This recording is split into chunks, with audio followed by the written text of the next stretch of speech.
everybody. Hello. Welcome back.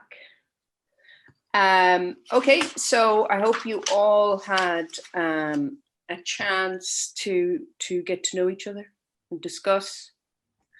I'm not sure who was in which room, but I'm just gonna ask if anyone, any room wants to start off telling us about the things they came up with. Cecile, are you going to say something? Only that I have a screenshot of the rooms. Okay, well, let's pick on a room, because these guys are not volunteering. I can sense it. It's not hiding from Cecile. Yeah, I have that with really. Yeah. Okay. So room 2, we have Sophie, Sandra, Nyam, and Yasmin. Okay, reporting for Judy. That room. Sophie, I'm going to pick on you first. How did your room get on? Yeah, so we had good discussions. What came out? You'll have to help me out because I didn't take some notes, so I'll try to remember what we discussed. So there was the question of authority in speaking and being heard. So whose voice and whose work has value and has authority. So we discussed this issue.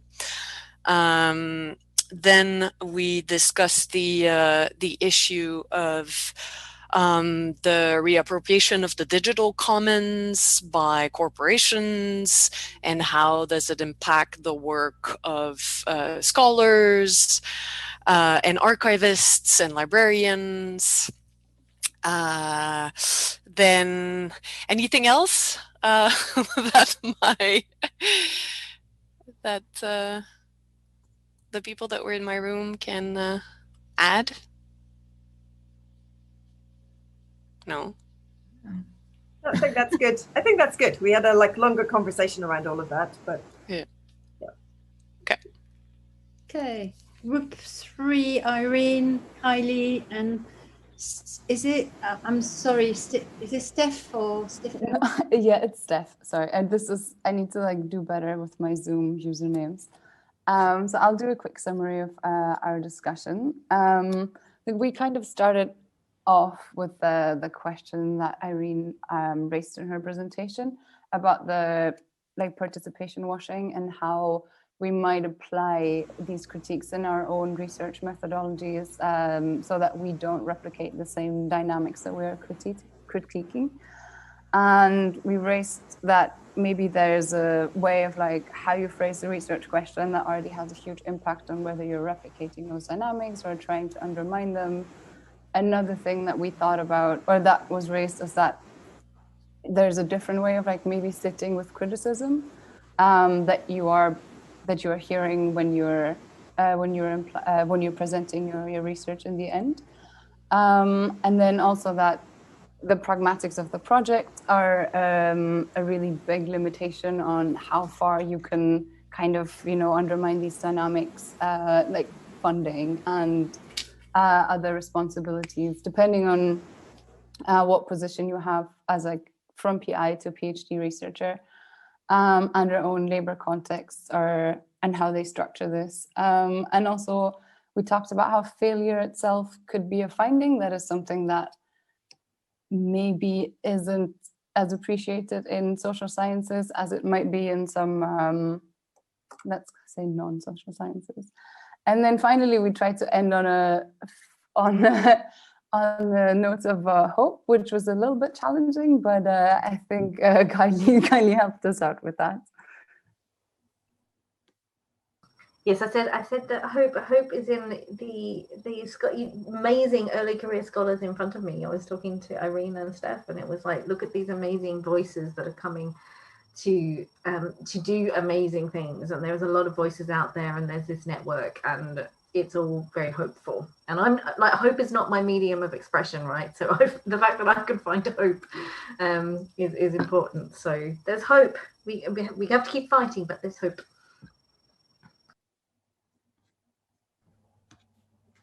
Yep. Okay, room 4 with Anna. Hello, Anna. And Janine and Kate. I can speak to that if you want. Okay, so I think I was just reflecting on the last note of hope, which I thought was good. I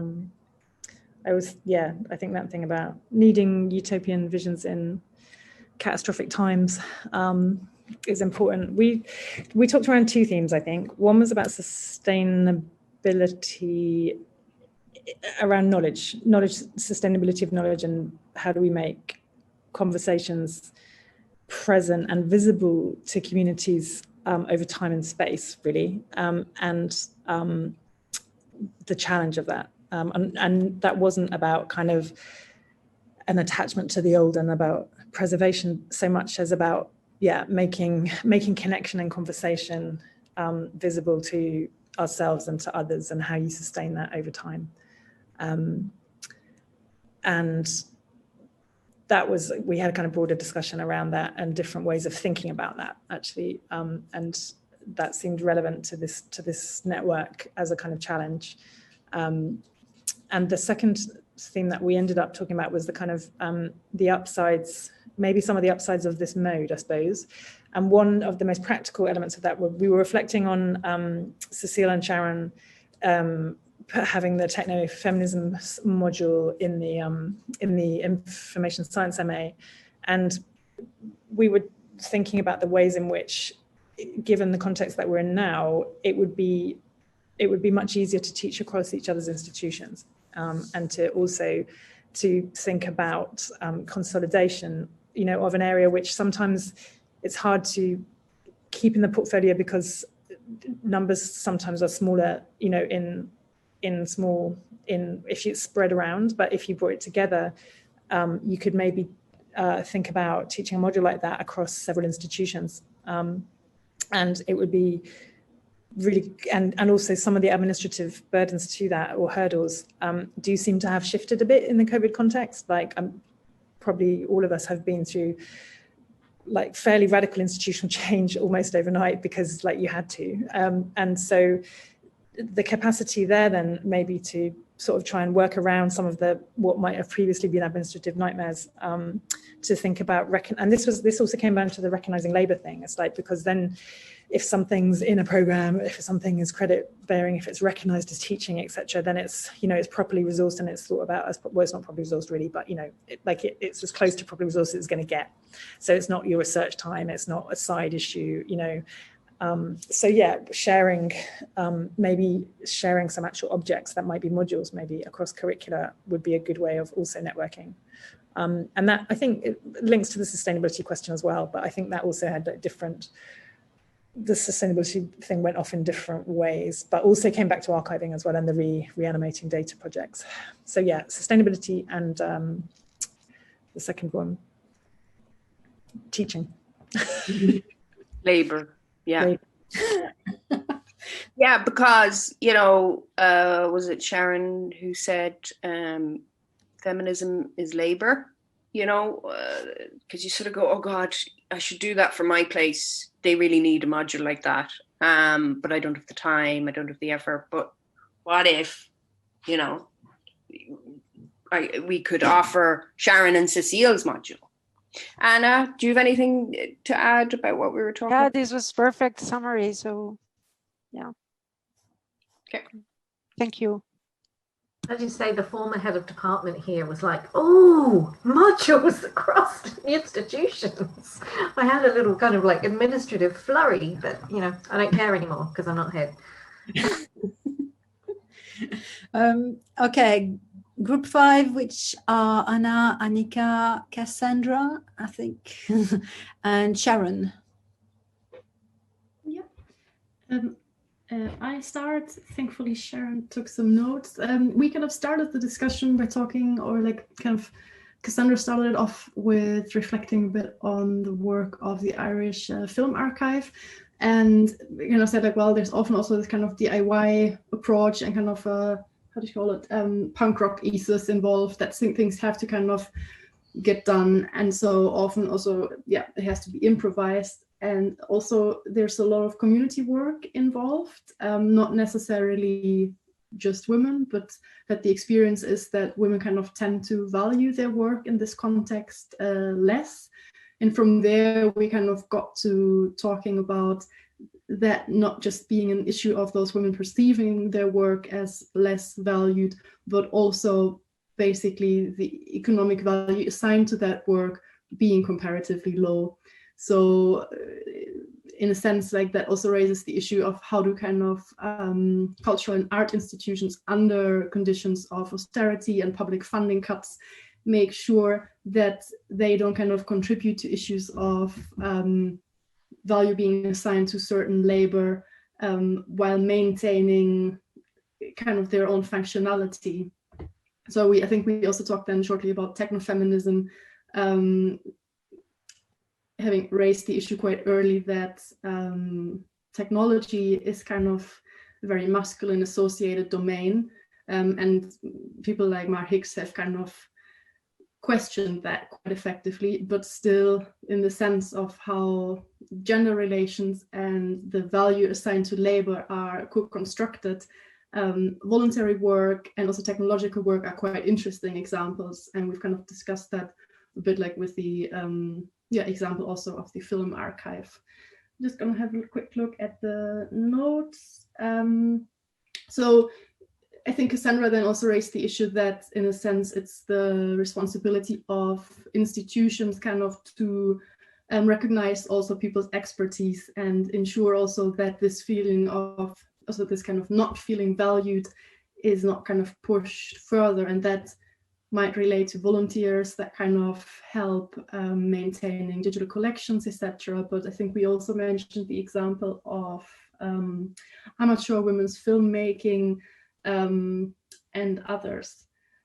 So, and I think we ended kind of on getting back to the question that we all found very interesting that Irene raised, like how do you kind of refrain from replicating the issues that you're kind of observing? So how do you, on the one hand,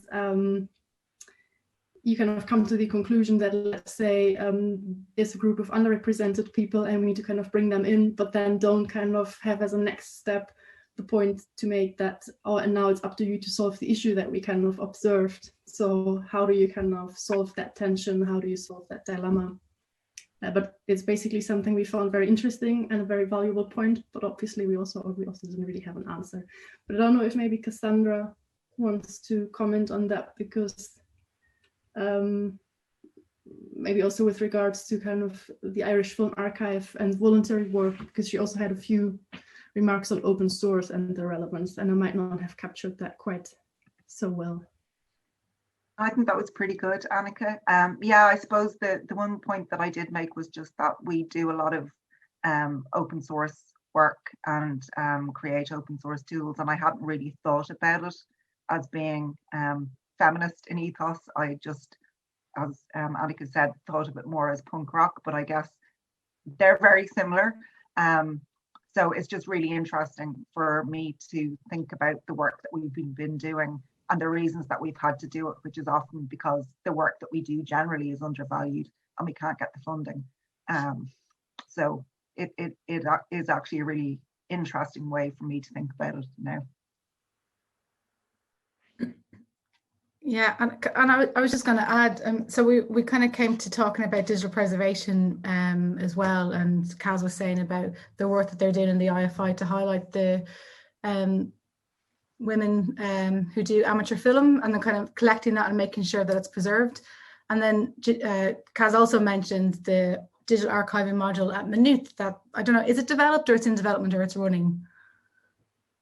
It's postponed this year, but it's ran for the last 3 years. Okay, so just thinking about that and kind of what Kate was saying as well about, you know, how teaching then can inform. So if we're thinking about digital preservation in the media department, and Kaz is kind of looking at the various initiatives that the IFI are doing, either in open source or about community engagement, about collecting amateur or marginalized voices. That's a massive bulk of work that kind of feeds into both expertise and the kind of things that we're trying to, I suppose, build against in this context. So plug for Maynooth.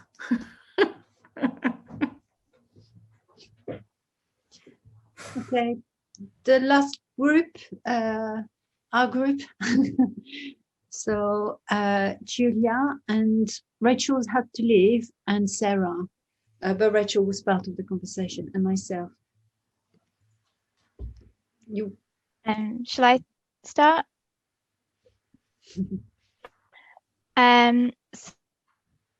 About labour of users of digital resources as opposed to just the labour of the producers. And I think Rachel gave the example of gaming communities has often a lot of labour expected from people who actually play the games rather than necessarily just people who create them. Then saying quite a complex dynamic between producers and users. So on one side, you can have, say, larger organisations who are essentially kind of getting loads of free labour, and is that right, having that power dynamic there when these people aren't necessarily being credited for their work? But on the other hand, you then have smaller resources that wouldn't exist without user contributions, as well as the idea of being able to contribute empowers users and makes them feel invested. And stops them being kind of excluded from taking part in sharing their knowledge. So that there's this kind of two-way knowledge transfer, rather than it being kind of solely sort of, the user being a passive recipient of that knowledge. We also talked about academic board structures and how the ref is not really designed for digital outputs. So there's the additional labour required if you produce a digital output that you then need to be able to make something refable alongside that. So it's additional labour that's required. And more generally, in terms of the administrative structures, it tends to be women who volunteer for the extra tasks, and that perhaps I think it was Rachel again who said that the most honest thing you can do is sometimes to say no to things.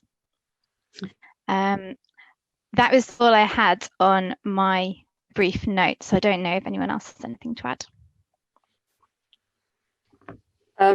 Yeah, I think that's mostly it. Thank you, Sarah. I also remember that sentence from Rachel saying like the most feminist thing we could do is not do the work sometimes.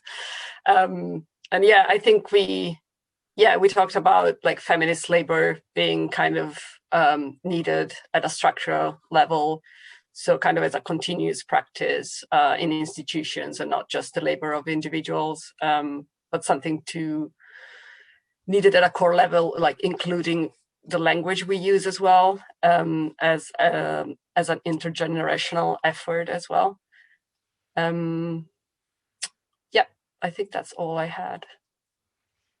Yeah, Kylie wanted to come in with something as well there. Oh, I just wanted to finish on just a point that it wasn't necessarily the digital media in the ref. It was actually recognizing network and that kind of research network that are and the labor behind this, and how actually it's not fully recognized or recognized in the same way, and it's labor behind it in a way that even our practice is recognized, and that's already a struggle. So I think that comes quite at the back of different forma of ref outputs, I think. So it'd be good that this kind of practice has a stronger space, and there might be about thinking about structure within that as well, our own structures. It's not necessarily thinking about the structure we are going into, but yeah, that's my point. I'm just wondering, are we seeing feminists as being feminist agents, as agents of change? Is that is that a fair assumption or not? Do we see each other that way? Good question, Cecile. I mean, I think it is. I mean, feminism has to be because we don't live in post-patriarchy, right? So we don't live in post-capitalism. We don't live in an anti-racist wonderland. So it is about change. You know, we have to be affecting change. Yeah, I would say so. Yeah, well, I don't know. It's more from my perspective. I'm a techie, so I wouldn't be knowledgeable about gender theories, about feminist theory, but learning about it helps me in my practice. I don't know if I feel that I need to implement change or can, to be honest. But certainly in terms of like getting my work recognized, that the comments that were made there about digital work not really being recognized spoke to me, especially in environments that you inhabit in the UK of ref, or, you know, I was even thinking about the workshop yesterday and I was going, I should do something about that to make that show up somewhere or something, you know? So a network that helps that sort of happen, it means it's supportive as opposed to enacting change.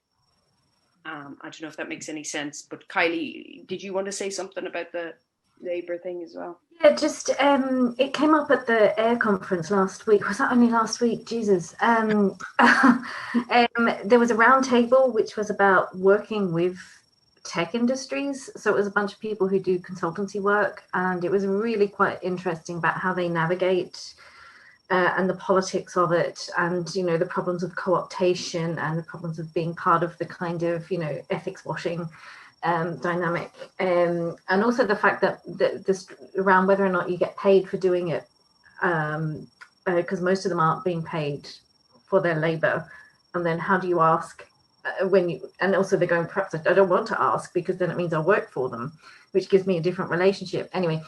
So there's a working group that is looking at kind of developing a set of guidelines through the Association of Internet Researchers community for people navigating this dynamic of working for big tech or consulting with big tech on issues. It's not, you know, feminist per se, but it's just an interesting thing that's going on that I just thought I'd flag.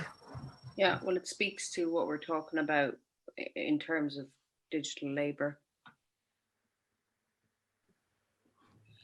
I was just going to say, Janine, I think it's interesting the way you kind of positioned yourself, is that, you know, you're not a theorist and you're not this and you're a techie. But I mean, I just said in the chat, sometimes change isn't talking. It's not about theory, it's doing. So, you know, and that in itself needs to be recognized. So, you know. Yeah. I was thinking the exact same thing, Sharon. I'm like, she does more change than I do because she's actually doing the change. I know, that's not to say that you... No, I know what you mean, because, you know, perhaps the interpretation of change there is like making people learn and understand, but in fact, just continuing in the space and continuing to do one's work is sometimes, thank God, is enough, because it's exhausting enough as it is. But sorry, I'm just speaking from a place of 4:30 in the afternoon. Yeah. One generally feels tired. So I've already mentioned pajamas in the chat, so my mind has gone to sitting at home in my pajamas with a glass of wine. I'm already sitting in my pajamas and I'm in my office. Oh, nice. I know.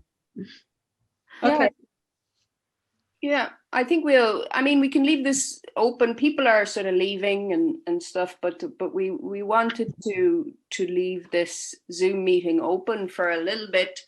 I think we can end our formal part of our workshop, but we're going to leave the Zoom meeting open to just chat if anyone wants to. We won't take offense if you want to go.